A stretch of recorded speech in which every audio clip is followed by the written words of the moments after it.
Salut, bienvenue dans ce nouveau cours. Nous allons continuer notre aventure sur TK Inter. Aujourd'hui, nous allons voir les événements. Au cours passé, on avait commencé les événements, on avait vu le clic sur un bouton. Donc, cette fois-ci, nous allons voir les événements sur les labels, les composants non cliquables, qui sont les labels, le frame ou la fenêtre principale elle-même.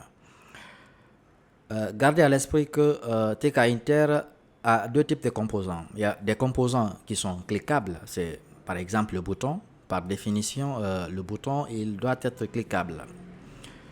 Le label n'est pas cliquable. Par définition, le label n'est pas cliquable. Donc, mais si vous voulez forcer ou vous voulez que votre label soit forcément cliquable, vous pouvez le faire.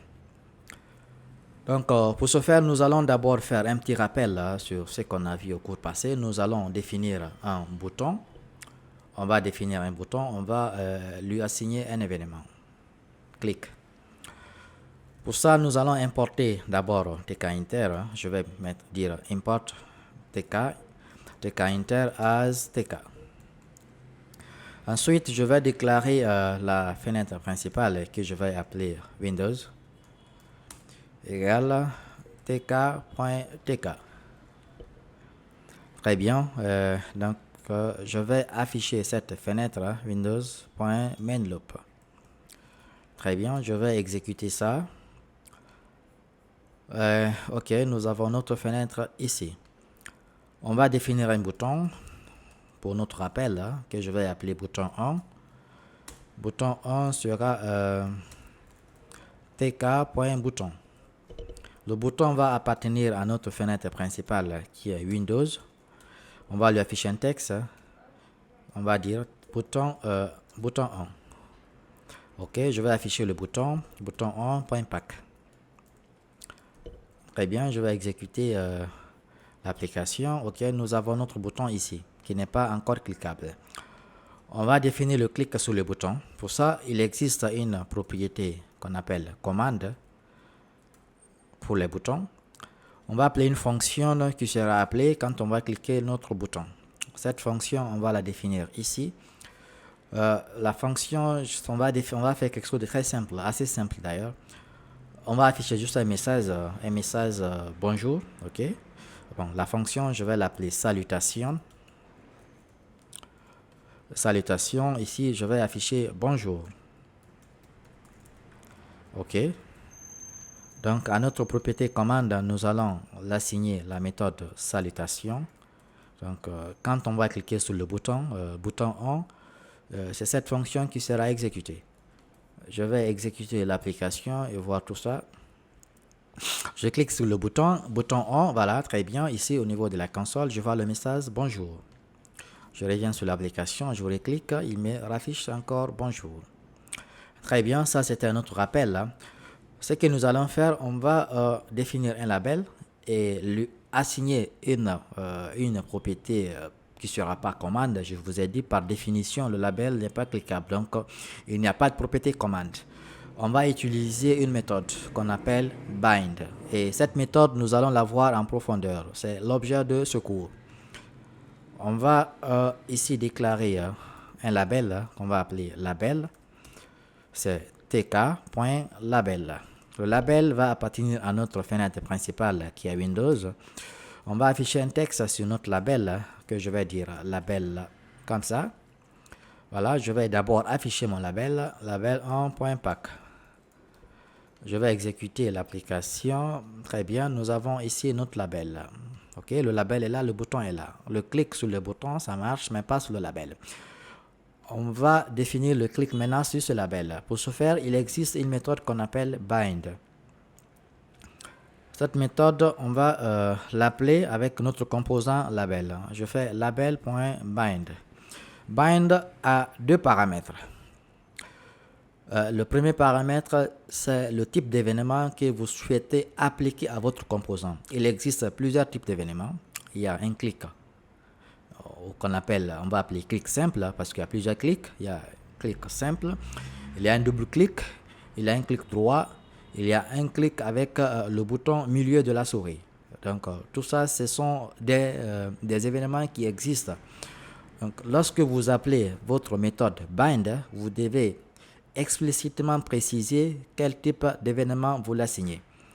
Pour notre cas ici, nous voulons seulement appeler ou faire un simple clic.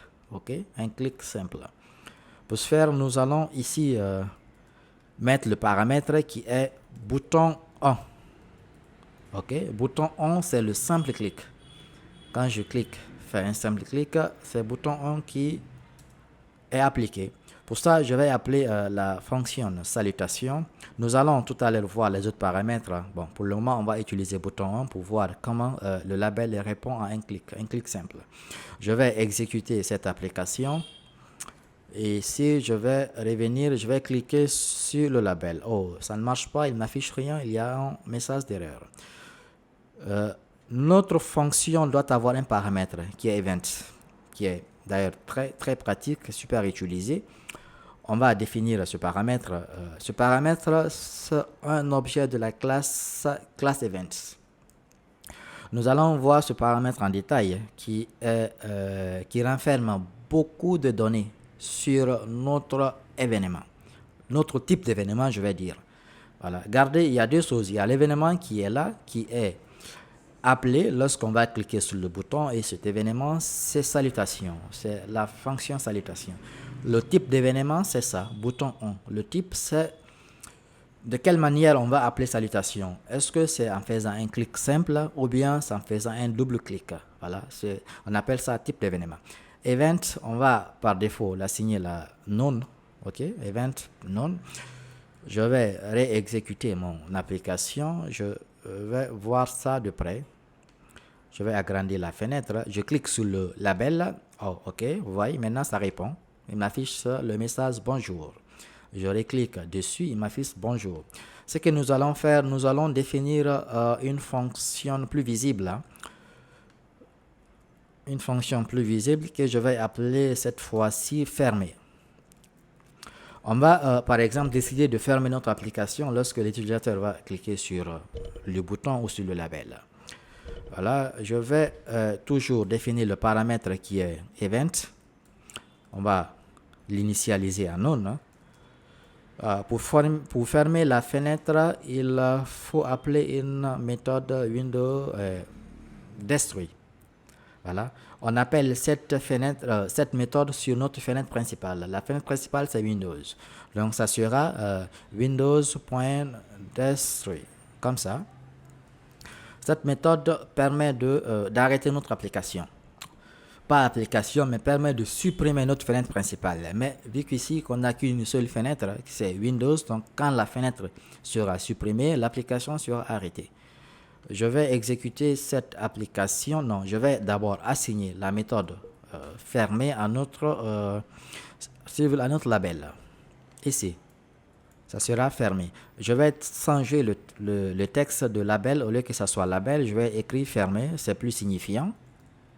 Voilà, fermé. Cette fois-ci, lorsqu'on va cliquer sur le label, la fenêtre sera fermée. Je vais exécuter l'application et voir comment ça se passe. Je vais d'abord agrandir ma fenêtre principale. Je vais cliquer sur fermer. Oh, allez, c'est parti, la fenêtre est partie. Je trouve ça assez brutal. D'ailleurs, c'est pas comme ça une application doit se comporter. Ce que nous allons faire, nous allons appeler un message box pour demander à l'utilisateur est-ce qu'il souhaite vraiment fermer son application avant de quitter. Pour ce faire, nous allons ici importer message box. On va dire from tkinter import message box. Voilà, import message box. On va poser la question à notre utilisateur avant de fermer la fenêtre principale. On va lui demander est-ce qu'il souhaite vraiment fermer la fenêtre principale. Pour ce faire, nous allons déclarer une variable ici, replay, comme ça, RPL. On va dire message box. On avait commencé à voir les message box au cours passé. On avait vu une méthode qui est show info, qui va juste afficher une information à l'écran. Cette fois-ci, nous allons demander à l'utilisateur, nous allons lui poser une question. Est-ce qu'il veut fermer la fenêtre? S'il clique sur le oui, la fenêtre se ferme et l'application est arrêtée. S'il clique sur non, la fenêtre, le code va continuer à être exécuté. Donc, pour cette question, vous pouvez utiliser cette méthode. Ask yes, no. Ask yes, no. Voilà. Cette méthode a deux paramètres. Vous avez le titre qui est là. Je vais dire fermeture. Le titre de la boîte et le message qui sera affiché. On va dire souhaitez-vous fermer cette application ou voulez-vous quitter? Voilà, voulez-vous quitter? C'est la question qui sera posée. Et qu'est-ce qu'on va faire ensuite? Il faut gérer la réponse de l'utilisateur. Ici, il donne une réponse. Il faut tester pour savoir est-ce qu'il a demandé à quitter. Voilà. Replay retourne va avoir une valeur des deux. C'est-à-dire, est-ce qu'il a cliqué sur oui ou il a cliqué sur non. Donc, replay va avoir une valeur des deux. Oui ou non. Ici, on teste. Est-ce que replay est vrai? Ok, est-ce qu'il a la valeur vraie? Ça veut dire que l'utilisateur a cliqué sur oui, je souhaite quitter. Dans ce cas, on quitte la fenêtre. Ok, on quitte la fenêtre. Est-ce que je vais exécuter ça et voir comment il va se comporter? Je vais agrandir ma fenêtre comme ça. Quand je vais cliquer sur fermer, ok, voilà, maintenant il m'affiche une boîte de dialogue. Est-ce que voulez-vous quitter? Voulez-vous quitter? Quand je clique sur non, voilà, je reste sur l'application. Je vais recliquer sur fermer. Je clique sur yes, je vais quitter. Allez, c'est arrêté. Tout est arrêté. Donc ça, c'était une petite introduction sur les message box. Nous allons continuer sur l'objet du cours qui est la fonction bind. On a vu le clic, un simple clic sur une méthode, un label bind. Il existe, comme je le disais tout à l'heure, il existe d'autres types events. Ici, on a assigné bouton on qui est un clic simple. Vous pouvez soit utiliser bouton 2 qui est le clic du milieu de votre souris. Vous savez, votre souris a un bouton juste au milieu. Donc, si vous voulez gérer ce bouton, vous utilisez bouton 2. Ok, bouton 2, cette fois-ci, le clic simple ne fera rien. Quand j'exécute mon application, je vais faire un clic simple sur ma fenêtre ou sur mon bouton. Vous voyez, il ne se passe rien, rien n'apparaît sur la fenêtre. Et ça, c'est bouton 2. Il y a bouton 3 qui est le clic droit. Ok, le clic droit de la souris. Voilà, et il y a d'autres méthodes qui sont par exemple B1.motion. Ok, B1.motion, qu'est-ce que ça fait? B1.motion permet de définir le clic enfoncé. Ok, lorsque vous cliquez, vous enfoncez sur votre composant, vous pouvez appeler une méthode. Et c'est ce qui est fait ici. Donc, quand je clique sur mon label et que j'enfonce la souris, j'essaie de déplacer le label, la fonction fermer sera appelée. Pour voir ça de près, on va changer cette méthode fermer, sinon il va m'appeler à chaque fois la boîte. Je risque de ne rien voir d'ailleurs. Nous allons changer ça, on va appeler la méthode salutation. Ici, la méthode salutation, d'accord? Je vais exécuter mon application, voir ça de près. Je vais agrandir ma fenêtre. Quand je clique sur fermer, il ne se passe rien, absolument rien. Il devrait m'afficher le message bonjour. N'oubliez pas, on a changé la fonction, ce n'est plus fermé, mais salutation. Donc, il ne se passe rien. Mais lorsque je clique et j'enfonce la souris, j'essaie de déplacer, de tirer la souris, il va se passer quelque chose. Je clique, j'enfonce, je déplace. Voilà. Regardez au niveau de la console. Il m'affiche en boucle le message bonjour. À chaque fois que j'essaie de tirer la souris, on m'affiche bonjour. Voilà, les messages sont là. Ok, c'est l'un des types d'événements qui peuvent être appelés avec bind. Il existe d'autres événements, par exemple le double clic. Ok, le double clic, le double clic c'est double bouton on. Voilà, ça définit le double clic sur notre composant. Le composant c'est le label. Je vais exécuter ça, on va voir de près. Quand je clique simple, je fais un clic simple, il ne se passe rien. Je fais un clic, j'enfonce, je déplace, il ne se passe aussi rien. Mais lorsque je double-clique, voilà, il m'affiche bonjour, ça est là. Je reprends, je double-clique, voilà, c'est ça. Donc, vous pouvez avoir, vous en avez beaucoup de types d'événements. Vous pouvez les avoir sur Internet. La liste est vraiment longue. On ne va pas voir tout ça ici. Nous allons continuer sur notre exemple. On va définir un clic sur un frame. Okay. Par définition, le frame aussi n'est pas cliquable. Il n'existe pas de propriété commande sur un frame. Donc, pour forcer le clic d'un frame, vous devez passer par bind. Et si je vais changer ça, je vais utiliser juste un simple clic qui est assez fréquent. Donc, ça sera bouton on. On va définir un frame. Frame, c'est tk.frame. Le frame va appartenir à notre famille fenêtre principale qui est Windows. Donc, nous allons... ici, le frame n'a pas de propriété texte. Voilà, il n'y a pas de texte. Nous allons seulement lui assigner une taille, hauteur et largeur. Pour ça, la hauteur, c'est height, qui sera 200 pixels. Là. Et la largeur, c'est width, qui sera aussi height, c'est pas comme ça. Voilà, 200 pixels, ok. Un carré. Pour mieux voir le frame, on va lui affecter une couleur de fond. BG, background, on aura red. Sinon, on risque de ne pas voir notre frame sur la fenêtre. Je vais afficher le frame. Ici, je fais frame.pack. Très bien, je vais exécuter ça, voir ce qui va se passer. Très bien, nous avons ici notre frame à l'écran. Quand je clique dessus, il ne se passe rien. Pour le moment, il ne se passe rien. Nous allons lui passer la méthode bind pour voir le clic sur le frame. Donc, frame.bind. On va aussi utiliser un clic simple qui est bouton on. Bouton on, on va appeler la méthode salutation. Ok, salutation. Je vais réexécuter mon application. Quand je clique sur le frame, voilà, maintenant il répond au clic. Il affiche le message bonjour. Je reclique, un second message est là qui est bonjour. Très bien, ça c'était les événements avec les composants non cliquables. Ok. Nous allons maintenant voir ce paramètre qui est event, qui est un objet de la classe event. Vous allez voir que ce paramètre renferme beaucoup de données, voilà, qu'on pourra exploiter dans notre fonction.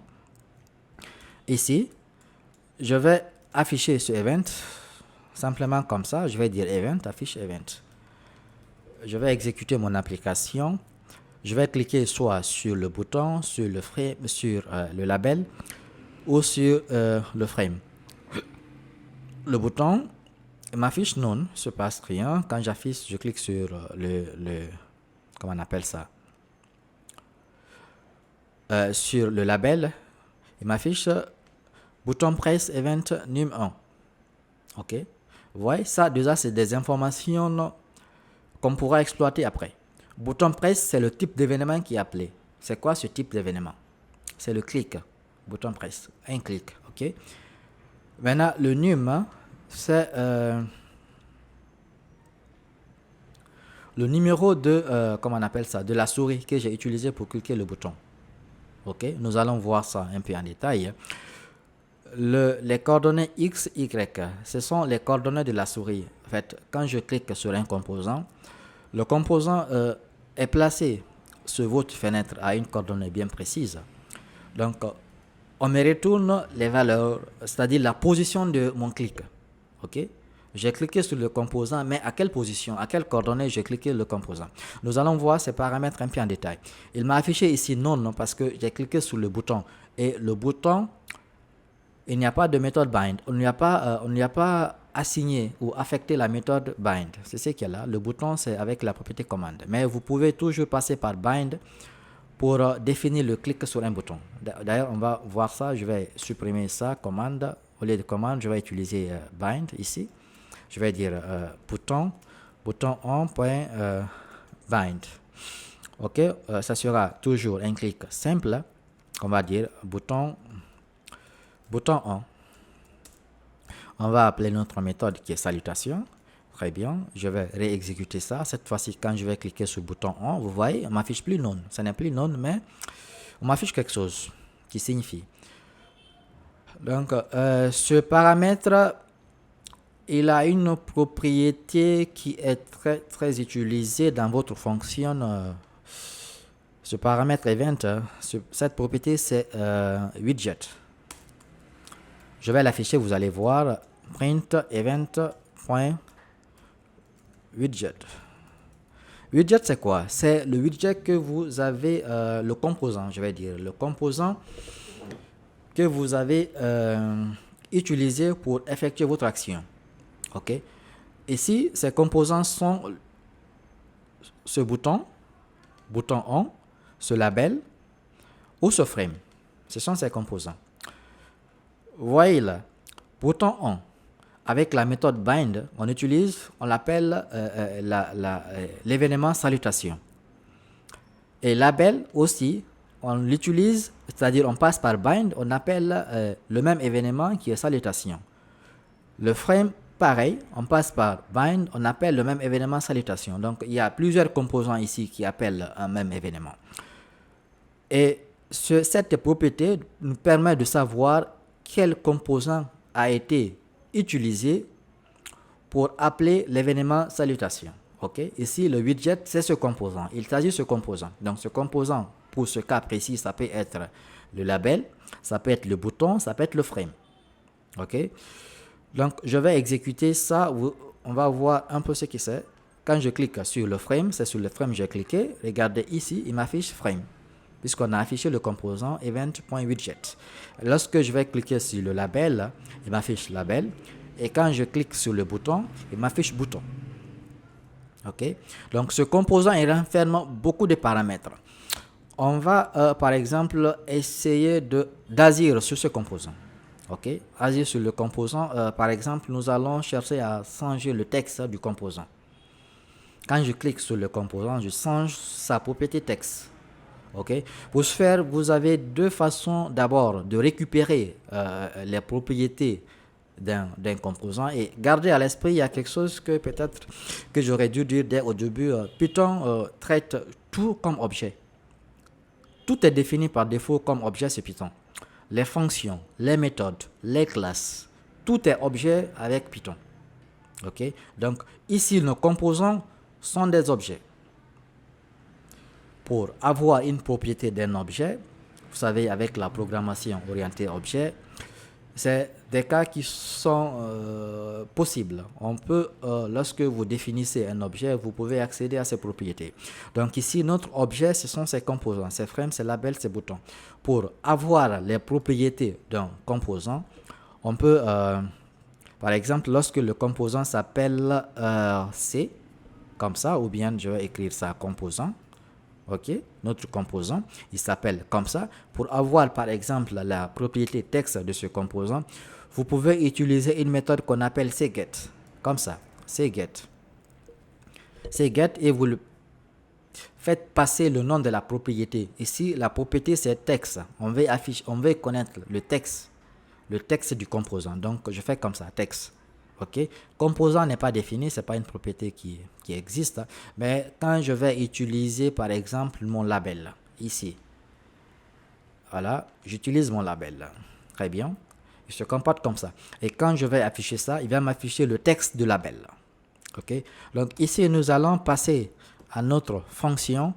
Par exemple, nous allons afficher le texte de l'événement qui a été utilisé pour cliquer ou bien pour appeler notre event salutation. Ok, je vais dire print event.widget.cget comme ça, et je vais définir ici la propriété qui est texte. Je vais exécuter ça.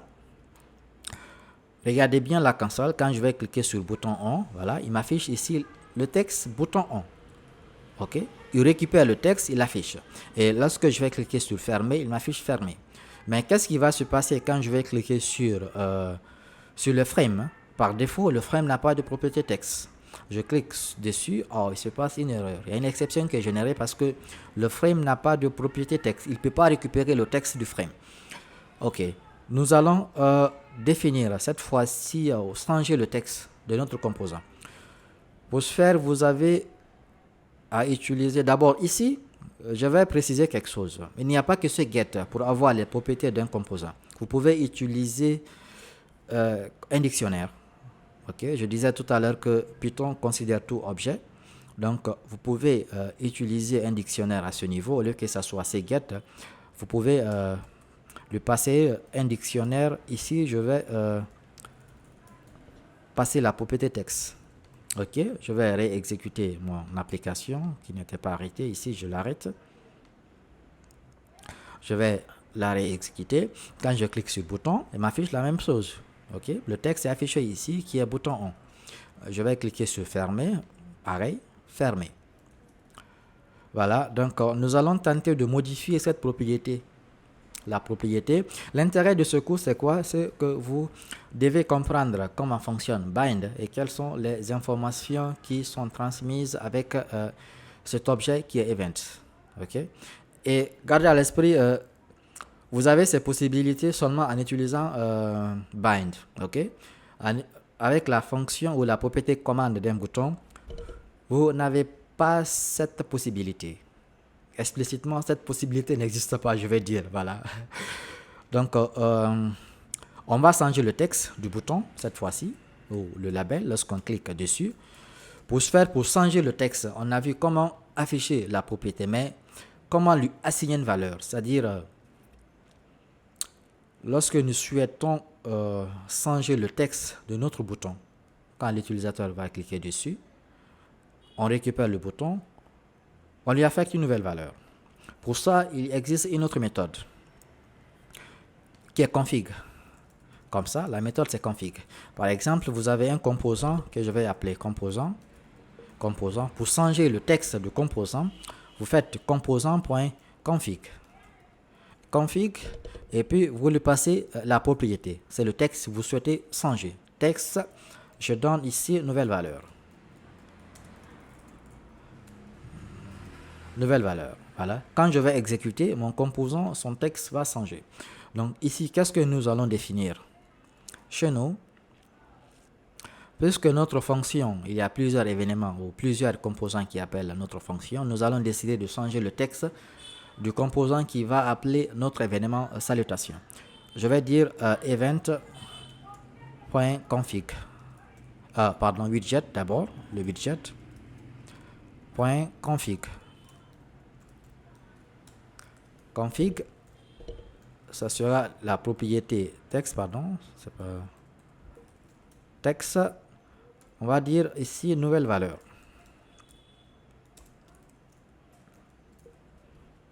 Voilà, je vais exécuter ça, on va voir le résultat. Pour le moment, mon bouton 1, le texte qui est affiché, c'est bouton 1. Qu'est-ce qui va se passer quand je vais cliquer dessus? Oh, vous voyez, ça change. Nouvelle valeur. Ok, fermer, nouvelle valeur. Et si je reclique dessus, il garde sa valeur. Nouvelle valeur, nouvelle valeur. L'intérêt de ça, c'est quoi? C'est que on a déjà vu, on a passé un seul événement à plusieurs composants. Nous allons, par exemple, décider d'utiliser un seul bouton qui va jouer plusieurs rôles. Ok, sur notre fenêtre principale. Un seul bouton, il va jouer plusieurs rôles. Donc, souvent, vous voyez sur votre fenêtre ou lorsque vous utilisez une application, par exemple, il y a un bouton qui est là qui s'appelle éditer. Ok, je clique dessus, je fais une action. Ensuite, je passe à un autre écran, je trouve un autre bouton qui est là qui dit valider. Ok, je valide, je passe à une autre fenêtre où il y a un troisième bouton qui dit envoyer. Ok, voilà. Bon, ça c'est juste un exemple. Vous avez trois boutons sur trois fenêtres différentes. Ok. Maintenant ici, ce que nous allons faire, c'est que nous allons utiliser un seul bouton qui va jouer ces trois rôles. Voilà. Nous allons Par défaut, le bouton est créé, qui est là, qui est bouton on. Ici, nous allons, par exemple, tester. Est-ce que le bouton se trouve à l'état nouveau? Bon, les trois méthodes que nous allons utiliser, ou les trois fonctions que nous allons utiliser, c'est nouveau, édition,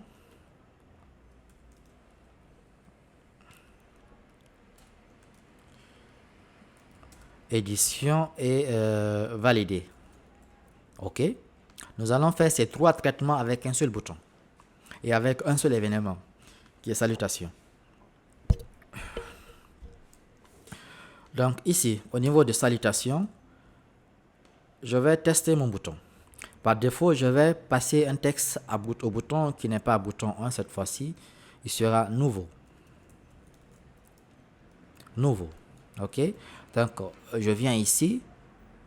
Je teste. Je fais un texte ici. Je regarde, j'observe. Est-ce que event.widget.cget de texte, est-ce que le texte du bouton, est-ce que c'est nouveau?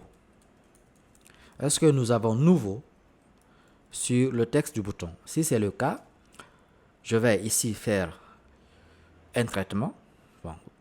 Moi, je vais seulement appeler une fonction que je vais appeler nouveau. Ici, la fonction, je vais la définir ici. Voilà, je vais définir une fonction ici que je vais appeler nouveau. Nouveau, je fais le traitement. On ne fait rien qu'afficher un message. Je vais afficher un message nouveau. OK.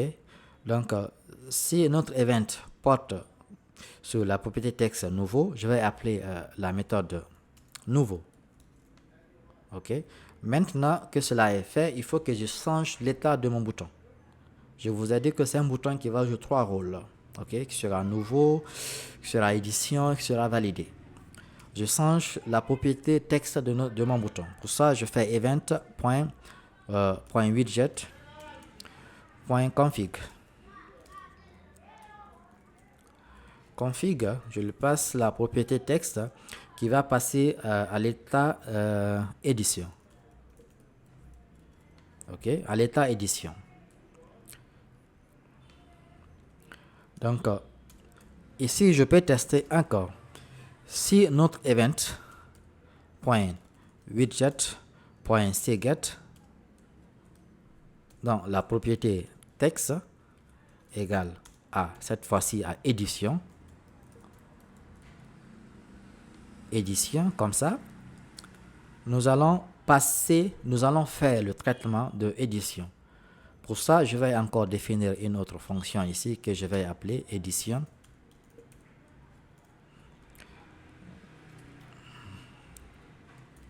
Édition, je vais dire print édition. C'est juste un traitement assez simple. On va juste afficher un message. OK. Donc, si c'est le cas, nous allons ici appeler la méthode édition. OK. Ensuite, je vais définir. Bon, on va mettre elif pour empêcher des textes inutiles. Elif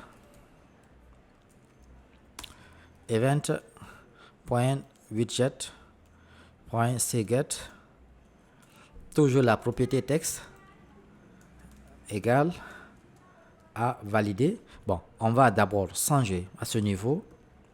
Le texte de il va passer à l'état validé. Notre event. Donc, on va dire event.widget.config. Texte va être validé. Voilà. Donc, là, à ce niveau, je teste. Est-ce que le texte est validé? Si c'est validé, j'exécute ici la méthode validée, ou je fais un traitement. Bon, je peux dire validé. Je vais seulement afficher un message. Je vais dire validé. Voilà. Ensuite, je reviens. Là, j'appelle ma méthode. Ma fonction. Validé. Voilà. Je vais exécuter ça et voir de près ce qui va se passer. Très bien. Le bouton a le statut nouveau. Je clique sur nouveau. Il ne se passe rien. Je vais voir ici comment notre bouton est. Nous lui avons passé la méthode salutation qui est là.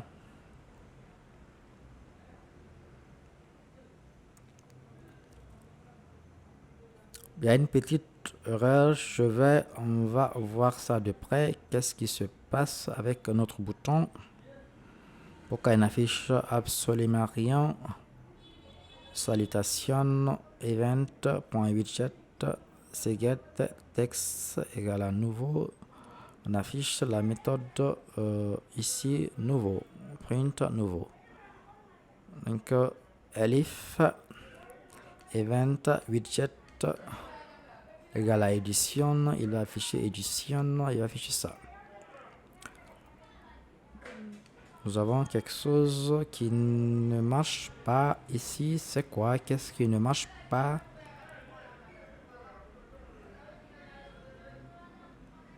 Je vais réexécuter ça pour voir ça de près. Ce qui se passe. Bouton fermé.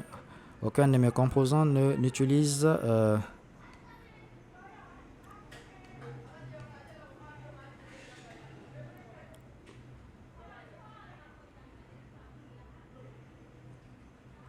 le label. Ici, le bouton pack. Nous avons notre label qui est utilisé là. Le frame qui est utilisé ici. Le main loop.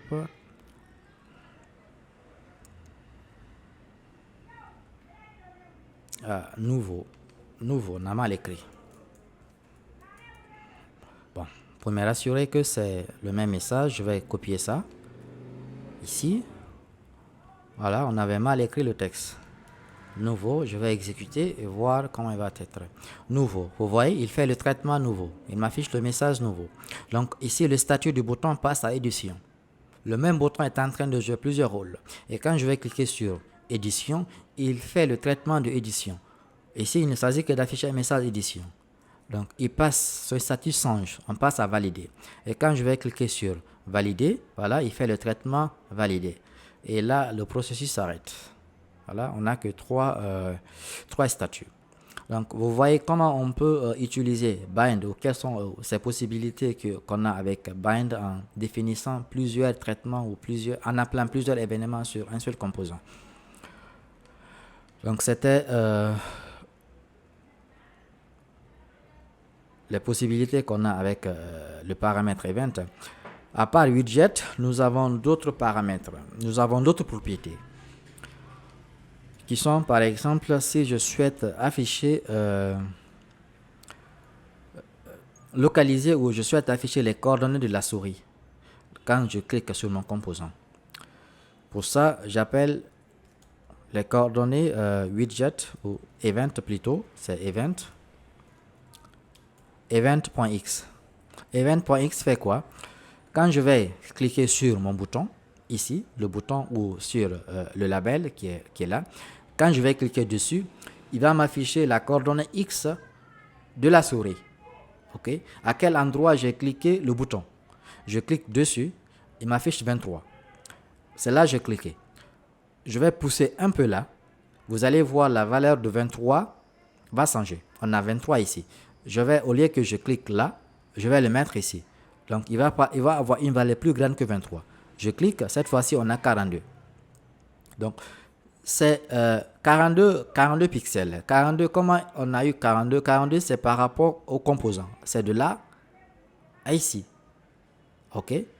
À l'endroit 42 pixels. Je reclique, je suis à 41. Je clique juste au milieu à 22 pixels. Donc, si c'est la coordonnée de la souris. Et quand je recommence ça, je fais Y. OK? Y, au lieu qu'il m'affiche X, cette fois-ci, je vais passer par Y. Je clique sur nouveau. OK? C'est la coordonnée Y. Comme ça. Horizontalement. Voilà, il change. Donc, c'est l'une des propriétés qu'on a avec Events. Il y a une autre propriété qui est XRoot. xroot. Xroot, c'est quoi? Tout à l'heure, la coordonnée qu'on a affichée, c'est par rapport au composant. Je vais exécuter, vous allez voir. C'est par rapport au composant. Quand j'avais cliqué ici, c'était la distance de là à ce niveau, à mon clic. OK?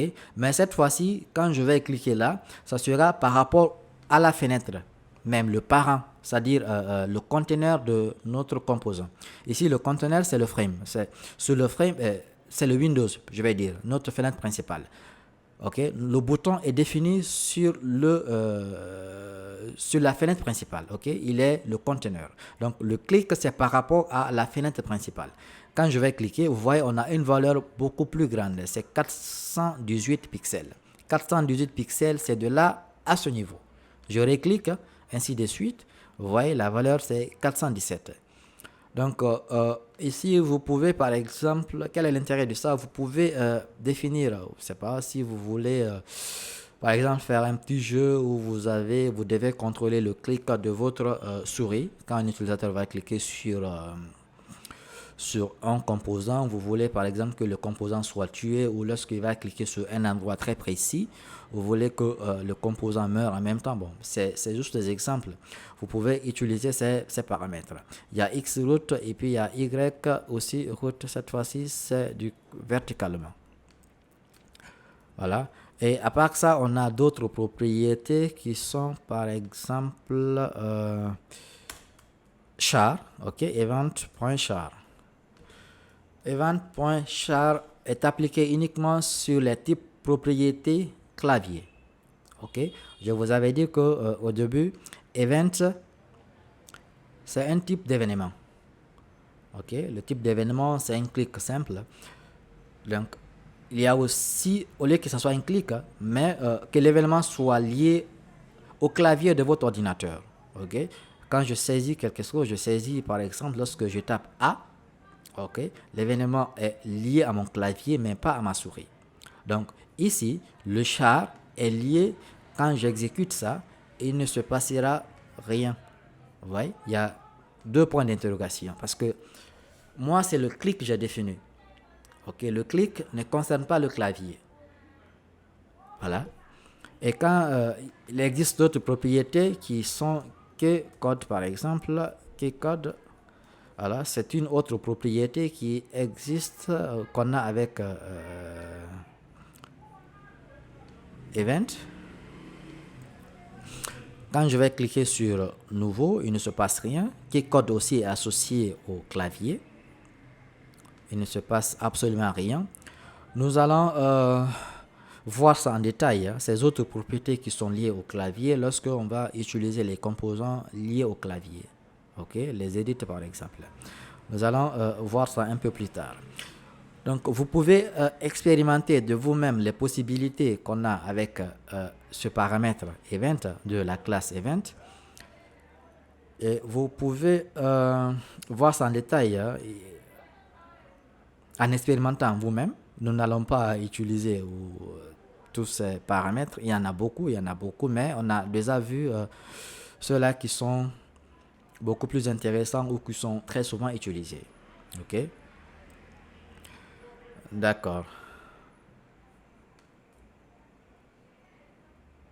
Donc, l'objet du cours était surtout ça, c'était de voir le clic sur un composant non cliquable par défaut, qui sont le label et le frame. Nous allons cette fois-ci s'appuyer sur notre fenêtre principale, ici qui est Windows. Ok. Il existe une autre méthode. Si vous voulez par défaut assigner un même événement à tous vos composants sur une fenêtre principale, vous pouvez le faire en utilisant une méthode bind all. Et cette méthode, vous devez l'appliquer sur la fenêtre principale. Ok. Par exemple, pour notre cas ici, je vais enlever ici l'événement salutation. Ok, j'enlève l'événement salutation. Sinon, on n'a pas parlé de ça. Il existe une autre méthode qui est unbind. Unbind, bouton, point, unbind. Unbind permet de faire quoi? Hombind permet de dissocier votre événement à votre composant. Ok, votre événement à votre composant. Le bouton, nous avons l'événement salutation qui est assigné à notre bouton. À un moment de mon code, je peux décider de dissocier les deux. Ok, je peux dire ici bouton 1.hombind, j'appelle le type d'événement, c'est le clic simple. Voilà, le clic simple. À partir de là, quand je vais cliquer sur mon bouton, il ne se passera rien. Je clique sur le bouton et il ne se passe rien parce que j'ai dissocié, j'ai supprimé la méthode, l'événement appelé. Voilà. Bon, ça c'était une petite parenthèse. Nous allons cette fois-ci appliquer un même événement à tous nos composants en l'appliquant simplement à notre fenêtre principale. Ok. Donc ici, j'enlève ça ou bien je le mets en commentaire. Le label, je le mets en commentaire. Le frame, je le mets en commentaire. Ok. À partir de là, il n'existe aucun événement. Quand je vais cliquer mes trois composants, nouveau, fermé, le label, il ne se passe rien quand je clique dessus. Donc, ici, je vais appeler une méthode qu'on appelle bindAll sur ma fenêtre principale. Je vais dire Windows.bindAll. Ça est là. Voilà. Windows bindAll, on a toujours les deux paramètres qui sont, c'est un clic simple, bouton on va appeler l'événement salutation. Voilà. Qu'est-ce qui va se passer? Quand je vais cliquer sur n'importe quel des composants sur cette fenêtre, la méthode salutation sera appelée. Quand je clique sur nouveau, ça est là, il m'affiche nouveau dans salutation. Ok. Quand je clique sur fermer, il ne m'affiche rien parce que je vais supprimer ce contenu. On va juste afficher un message assez simple. Voilà, je vais supprimer ça. Je vais afficher un message assez simple. Je vais dire hello. Ok, un message assez simple. Je vais réexécuter mon application. Voilà, je viens. Quand je vais cliquer sur nouveau, il m'affiche hello. Je reclique sur fermer, il m'affiche hello. Je clique sur le frame, il m'affiche hello. Vous voyez, juste avec cette méthode hombind qu'on a appelée sur notre fenêtre principale, tous les composants trouvant sur la fenêtre auront, comment on appelle ça, l'événement salutation. Ok. Donc vous pouvez passer par cette méthode pour faire ça. Vous pouvez aussi dissocier cet événement à vos composants. Pour ce faire, je fais Windows, au lieu que ce soit bind all, c'est hombind all. Ok. Hombind all, je vais préciser ici le type d'événement, bouton on. Je clique dessus, il ne se passera rien. Quand je clique sur le frame ou que je clique sur le label ou sur le bouton, il ne se passe absolument rien parce qu'on a dissocié notre méthode à notre fenêtre principale. Donc il ne se passe absolument rien. Voilà, nous allons nous arrêter là aujourd'hui. L'objet du cours était de voir le clic sur les composants non cliquables comme le bouton, comme le label, le frame et la fenêtre principale elle-même. Voilà, donc j'espère que ce petit cours vous a plu. Voilà, merci, à bientôt. Au revoir.